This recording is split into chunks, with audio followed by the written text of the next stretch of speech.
the only way that message is really disseminated is often through these big content creators. Most of the people come across the red pill from things like Fresh and Fit, Andrew Tate, this channel.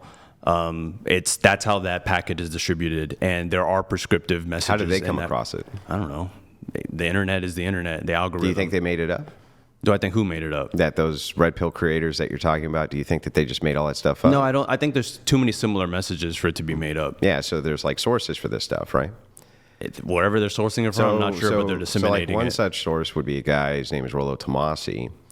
The godfather of the red pill. He's going to be pissed that I said that because it's like an ongoing meme, but he calls it a praxeology, right? So if it's praxeological from his perspective, he's saying there's no prescriptions here, right? It's not designed around prescriptors. It's designed around descriptors. Mm-hmm. So if you're going to criticize the red pill, you should probably start by criticizing the descriptors. But if you wanted to criticize individual content creators for their prescriptions, I think that's fine, but that's not the red pill. The red pill is a data packet of descriptions which are trying to express and explain interpersonal sexual dynamics between men and women. I think the gentleman you mentioned, most people haven't heard of. I think most people have heard of him. I think most of the people are getting their information from the millions of subscriptions to Fresh and Fit and whatever. And Fresh and Fit, he goes on often. They have a very close Myron relationship. Gaines, I'm sure, is much more popular than him. Yeah, well, the thing is like, maybe, but Myron Gaines is not are you saying he's the red pill? I think he's one of them. Okay, so what is, let's start with that. What is the red pill? I consider it content that claims to reveal the truth about women but promotes misogyny and male victimhood. Okay, so you think that the descriptors do that? I think the content creators that are prescribing what the red pill is. So it's about content creators. Sure. You just think that, so there's just content creators who you disagree with their message. The majority of the red pill content creators, I disagree with their message. Well, well, what's the majority? Like, how many do you think there are? The most popular of the bunch. The ones that have the most viewers, subscribers. Okay, so who are these guys that you're talking about? Fresh and Fit is a big one. Andrew Tate is another one. Okay. And the Whatever Podcast is another one. Fresh, Fit, Tate, and Whatever. So here's an easy one. I guess let's start with Whatever because I'm pretty familiar with the content here. So what is the message that's being put out there? There's a lot of misogynistic messages that come out of this podcast. And let's start with what is misogyny? Misogyny is the hatred or dislike of women, the active dislike of women. Plural, women. Yeah, correct. The entire gender. So not the active dislike of a woman. No, not typically. So it's just women. Yeah. Okay.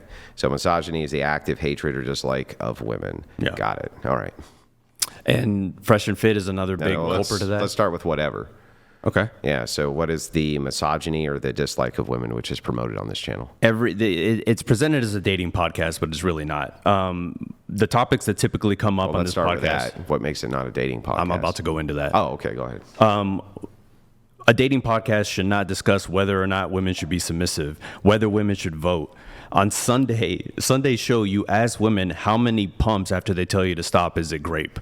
That's not a dating podcast. That's one of the craziest questions I've ever heard.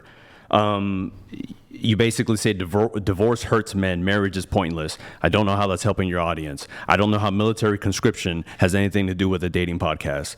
I don't know how, guests being shown a submissive ex-girlfriend and saying, would you bow to your husband? Would you bow to your husband? That's not a dating podcast. That is promoting hatred of women and misogyny as well.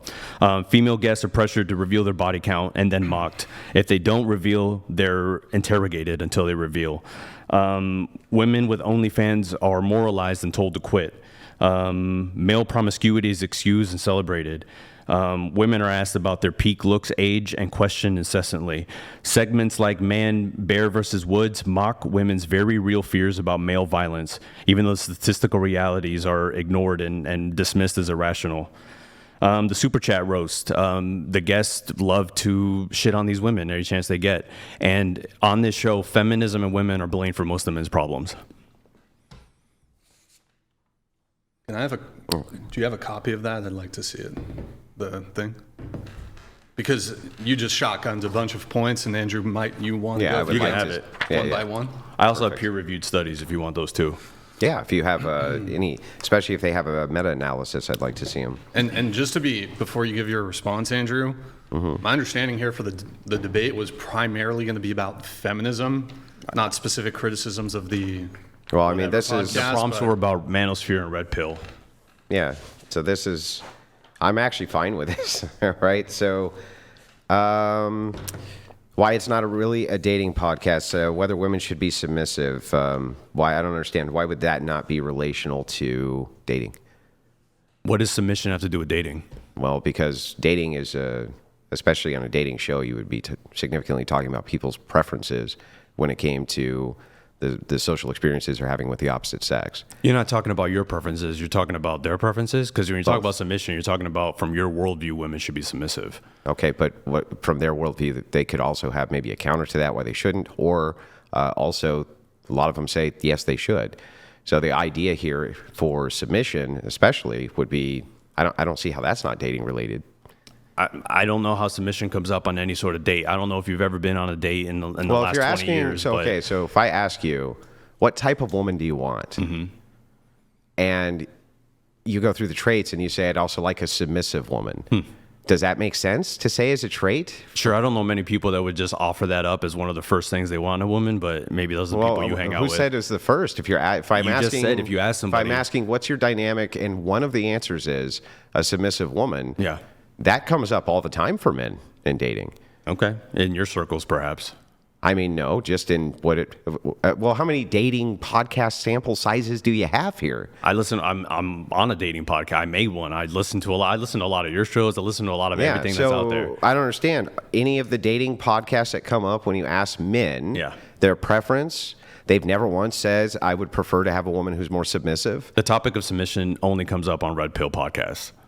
No, it doesn't only come up on Where Red else does Pill it come up? podcasts. It's been on Dr. Phil. It's been everywhere. Dr. Phil talks about submission every of episode. Every course. episode? I didn't say every episode. Well, that's what He's we're not talking doing about a dating. Is he doing a dating podcast Then every don't mention episode? Dr. Phil as a dating show. Is he Then doing? Don't mention You Dr. Phil as asked a where dating else show. it's That's mentioned. not a dating show. You asked where else it's Dr. Phil mentioned as a dating show. That is not a dating Yeah, show. so in any case, any of the dating podcasts that I've seen, it's a very common answer to say that they want to Name submissive another woman. dating podcast. And here's the other thing to dive into this. Name another dating Here's podcast. the other thing though. to dive into this. Well, you got to name another dating podcast. Okay, Fresh besides and Dr. Fit Phil. happens there all the Red time. Pill content. Exactly as I well, said. Okay, so when you're talking about a dating podcast, what do you mean by that? Something a little less, I don't know, misogynistic, perhaps. What does that mean, though? I've already explained it to you and defined it. If any man has a dating podcast, is it Red Pill or I have a dating misogynistic? podcast and it's not misogynistic. I see. And let me ask you a question. What kind of questions do you ask on your dating podcast? I ask them what are their priorities in a man. I ask them, do you have advice for men in And dating? how many men have you had on? Zero. It's called Women on Men. Oh, I see. So you're a misandrist? Absolutely not. Well, I don't understand. Why don't you want a man's opinion? Because I want to ask women specifically. That has nothing. Misandry involves hate, and I don't hate men. Oh, okay. I got it. So you only have on women, Correct. and you don't ask them when you ask them about preferences. Yeah. Right. Do they say that they want things like assertive men? No. Do they say that they want less assertive men? I give them a list of 10 traits and say rank these between your top 3 and your bottom 3.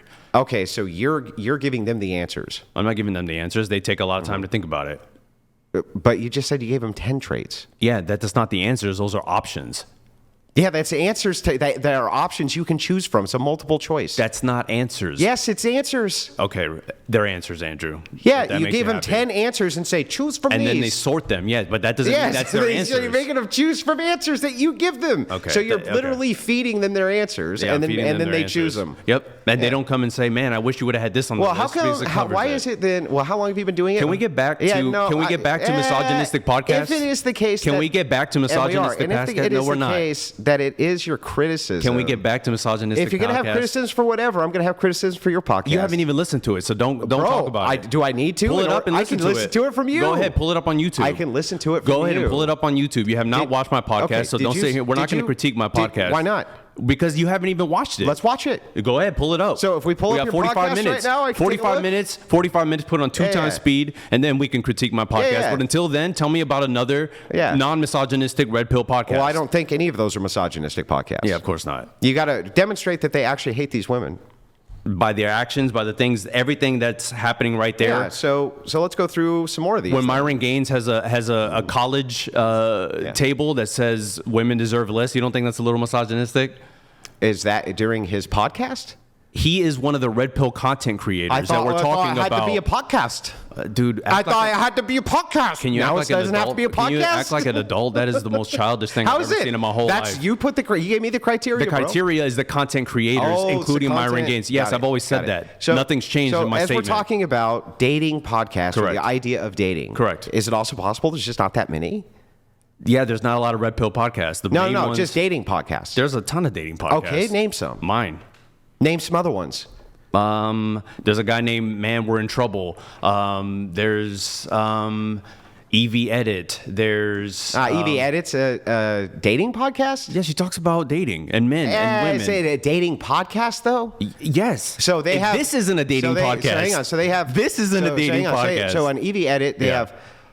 Every single time they come on, they have multitudes of people on with them, and all they talk I didn't about necessarily say they have guests. I'm not talking about the format. I'm saying that's what the content that comes up is men and women, and this is not a dating podcast that we're currently So on. you're just talking about, for you, a dating podcast, just anybody who's talking about dating. This is not a dating podcast that we're currently on. Well, prove it.